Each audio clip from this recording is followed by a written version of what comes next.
Halo teman-teman semuanya, kami dari kelompok 1 dari kelas 11 akan mempresentasikan 4P. 6 bulan lalu, kami ditantang. Bisakah kalian membuat dispenser minuman yang benar-benar cerdas? Hari ini, kami tidak hanya menjawab ya, kami memperkenalkan 4P.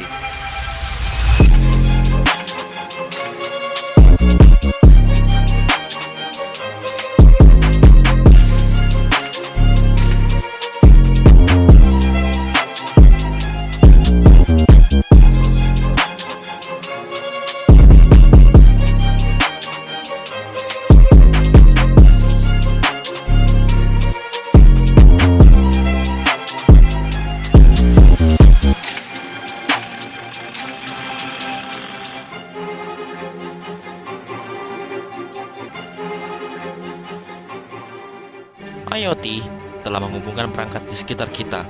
QRIS mengubah cara Indonesia bertransaksi. Teknologi membuat hidup lebih mudah dan efisien.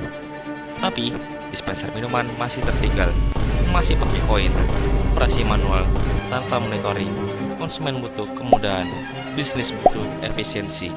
Inilah kesenjangan yang kami lihat. Saatnya dispenser minuman masuki era digital, dan inilah solusinya. Kenalkan 4P, dispenser minuman cerdas yang mengintegrasikan IoT, QRIS, dan otomatisasi penuh. 4 jenis minuman, pembayaran digital, monitoring real time. Pilih minuman LCD, scan QRIS, bayar digital, minuman keluar otomatis, sederhana itu.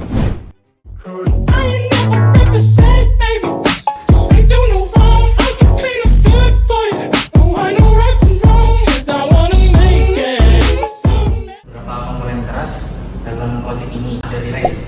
Relay ini untuk mengendalikan 4 pompa yang ada di sini. Setelah pompa, ini fungsinya adalah untuk menghubungkan antara pompa dan juga di bawah sini tangki airnya. SP32 di sini digunakan sebagai komponen utama project ini yang mengendalikan semua alat komponen di dalam sini. Sensor ultrasonic yang dipakai untuk di dalam sini untuk mengukur ketinggian dari air yang ada di dalam tangki. Ada sensor infrared atau obstacle yang ada di depan sini yang digunakan untuk mencegah gelas agar tidak tumpah, juga untuk mendeteksi apakah gelas sudah berada di tempat yang tepat. LCD I2C 20x4 ini digunakan sebagai display dari alat ini. Di sini bisa menampilkan informasi seperti minumannya, ada harganya, ada juga bar dari tingkat ketinggian air yang sudah diambil dari sensor ultrasonic. Di sini adapter power supply digunakan untuk mempower 3 perangkat yang ada di sini. Jack female power adapter di belakang sini digunakan untuk menggabungkan adapter yang tadi ke micro USB. Itu cuma dipakai di developmentnya, yaitu menggunakan serial monitor, dipakai untuk mengupload codingannya ke ESP32. Sensor DFT yang dipakai untuk mengukur temperatur dan humidity. DFT ini yang digunakan untuk mengontrol suara dari SD card. Speaker LCD yang digunakan untuk sebagai sumber suara yang dikeluarkan dari DFT. Digunakan untuk sebagai SP32 agar pinnya lebih rapi, tambah kabel 5 volt 1 ampere. Ini sebenarnya adalah pompa galon, tapi di project ini kami bisa berhasil modifikasi agar bisa dikendalikan sama relay. Juga SP32 cam yang ini adalah SP32 cam untuk monitoring di sekitar dispenser. Brushless fan yang digunakan untuk mendinginkan SP32 agar tidak mengalami overheat. Top sensor tekan, maka dia akan mengeluarkan suara panduan. Ini suara panduannya. Dan kalau kita tekan lama, maka bisa men-trigger mode maintenance. Ada breadboard ini dipakai untuk menghubungkan antara SP32 dan komponen lain agar bisa memiliki power. Kabel spiral yang digunakan kebetulan untuk merapikan kabel SPL82 yang digunakan untuk mencabang dari adapter yang 5 volt, jadi bisa untuk mempower semua pompa. Di sini ada 8 komponen dalam desainnya. Ini pertama ada GoPay Merchant. Ini adalah aplikasi penyedia QRIS-nya. Android ini sebagai aplikasi yang menghubungkan antara merchant dan Firebase. Dia yang memverifikasi pembayaran yang didapatkan dari GoPay Merchant. Ini ada SP32 yang digunakan untuk membaca data dari Firebase dari pembayaran yang tadi dikirimkan oleh Android. Dan juga dia mengirimkan data ke Firebase, data dari sensor-sensor yang tadi sudah dijelaskan. Firebase ini juga ada program lain yaitu Vue.js sebagai web dari dalam project ini. Web ini dia bisa menampilkan berbagai data monitoring. Di sini juga ada SP32Cam. SP32Cam ini kalau kita ingin melihat gambar-gambar untuk snapshot gambar dari SP32Cam ini, kita bisa menggunakan ordinary. Untuk gambar-gambar yang dikirim oleh SP32Cam itu setiap 1 detik dikirim ke Hive Cloud. Dan selanjutnya dikirimkan ke Vue.js untuk ditampilkan ke admin.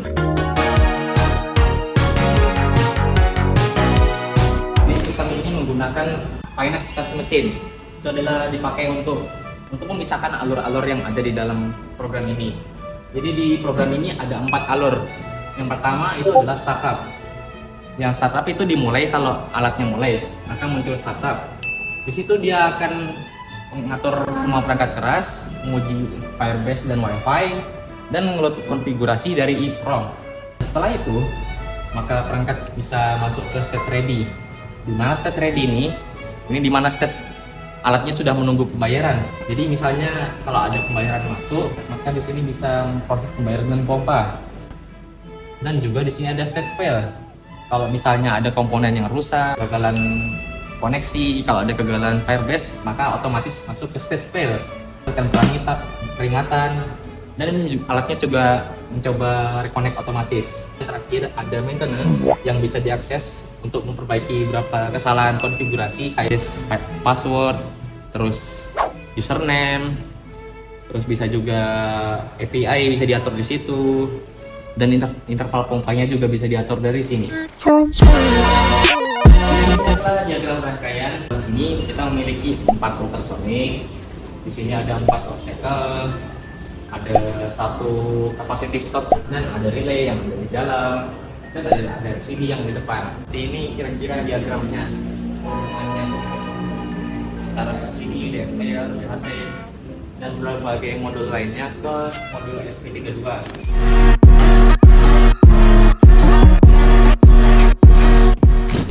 Menaruh gelas di sini, maka ini gelasnya bisa di sini, dan alatnya akan mendeteksi otomatis bahwa ada gelas di sensor yang slot minuman 1, karena di sini ada obstacle sensor yang dapat mendeteksi halangan. Kalau misalnya alatnya ini sudah mendeteksi ini, kerja dari UPI Merchant ke Macro Droid untuk Firebase itu di UPI Merchant itu dapat saldonya masuk ke sini, dan Macro Droid yang membaca semua data transaksinya masuk.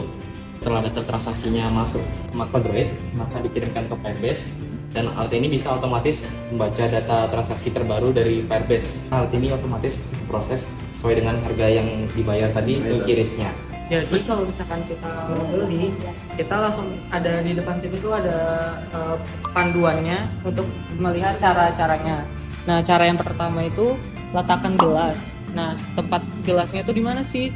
Nah, tempat gelasnya itu ada di sini. Kalau misalkan kita mau beli minum yang pertama, itu ada di sini, kedua di sini, 3 di sini, dan 4 di sini. Nah, itu kita pindai QRIS yang ada di sini. Bayarnya itu sesuai yang ada di sini ya, guys.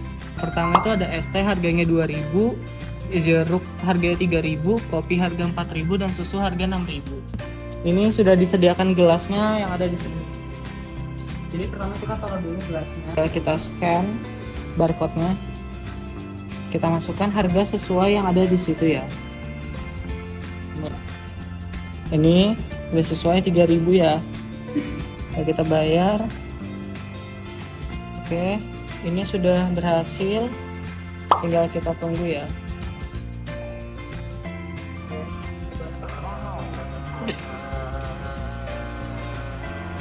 Oke, berhasil ya. Oke, ini timer 10 detik untuk mengeluarkan air ya. Jadi ini otomatis ya? Iya, Otomatis ya? otomatis mati. Diminum. Oke, ini sudah jadi ya.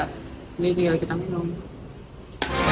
18, we were undergrad stage. Ini ada batch loginnya di sini. Nah, ini sudah masuk ke dashboard. Ini dashboardnya menampilkan berbagai data dari alat Forpay yang ada di sini, dari berbagai modul. Ini ada modul DHT yang ini data-datanya ada temperatur, humidity, dan index level sensor. Dari sensor ultrasonic, di sini ada kapasitas dari setiap slot yang tadi. Ini ada teh, di sini ada jeruk, kopi dan susu. Status isinya data teknis kayak IP address, SSID, signal strength, memori yang sisa dari SP32. Ada juga bagian khusus kamera. Ini kita bisa mengakses kameranya. Dan di sini juga ada fungsi untuk flash. Ini diatur ke status. Nah, otomatis menyala. Dan di sini juga ada untuk snapshot untuk mengambil gambar dari yang sekarang sedang ada di kameranya. Snapshot di sini. Nah, Jadi fungsi kamera ini lebih ke bagaimana kita bisa monitor dimanapun kita berada terkait dengan alat yang kita tempatkan di mana. ini ada berbagai cara. Ini termonitor semua ya? Iya, untuk Jadi dari- apa yang ada di alat ini, jadi termonitor di web sini ya? Ya, sehingga ada lebih level. Ini yang slot satu Ya, yang tadi ya? satu. Ada transaksi gagal sampai sukses. Terus ini ada transaksi gagal berapa grafiknya. Ini ada jenis-jenisnya. Nah, kalau transaksi ini ada daftar transaksinya. Gagal itu bermacam-macam kendalanya ya? Macam-macam. Ini juga kelihatannya menarik nih ya, ada musiknya. Oh iya, nih, sini tuh ada 50 musik ya. Misalkan mau mainkan jenis. Oke. Misalkan ini. Was wonderful, broken Jadi bisa dikontrol dari jauh.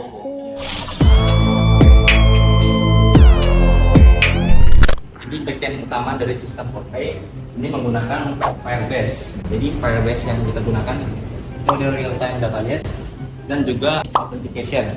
Itu jadi dua itu service yang kita gunakan untuk project ini. Ini ada real time database, itu tempat di mana kita menyimpan semua database untuk alat ini. Jadi kurang lebih seperti ini adalah struktur dari real time database yang kita miliki. Misalkan ada device, di dalam device ini ada beverage, control, sensors, status. Kalau di beverage ini ada daftar menu yang tadi kita bisa lihat di web ini, sumbernya itu dari sini semua. Dan di bawahnya di beverage itu ada control. Ya ini dibalik yang mengontrol musik tadi. Sistemnya lumayan seperti ini. Jadi dibaca sama SP32. Di bawahnya lagi ada sensors. Sini di HT sama seperti data yang ada di website tadi. Bisa melihat indeksnya, humidity, temperatur. Ini kuning-kuning ini artinya apa sih? Kalau kalian heran, nah ini artinya SP32-nya sedang update datanya. Ini sebenarnya real time gitu. Ya, real time. Ini obstacle, relay, ultrasonic, semua datanya di sini. Dan di sini ada statusnya. Nah, ini lasinnya juga sedang lagi update nih, kebetulan.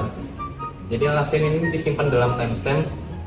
Dan kalau kita terjemahkan ini bisa diandaikan sebagai tanggal dan jam sekarang. Nah, ini tersection datanya yang dihandle sama MacroDroid tadi.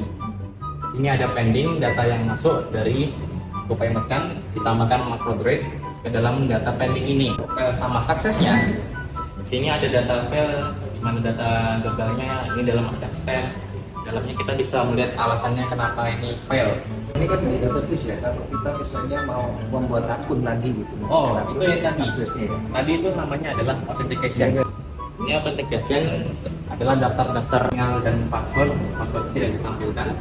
Jadi ini email admin-adminnya yang bisa dipakai untuk login ke set yang dashboard tadi. Login menambahkan admin, tinggal menggunakan add user dan dimasukin kredensialnya. Nah, seperti itu. Nah, ini kan udah tambah kayaknya. Login sekarang. Ya. Nah, oke. Luar biasa untuk modifikasinya dan integrasinya terkait dengan aplikasi yang digunakan ya. Mudah-mudahan ini nanti bisa dikembangkan lagi jadi sesuatu yang lebih bermanfaat lagi dan tentunya lebih canggih lagi. Ya. Ya, itulah presentasi dari kelompok kami. Sekian, terima kasih. Takes on. It's the thrill of one more kill, the last one to fall. We'll never sacrifice their will.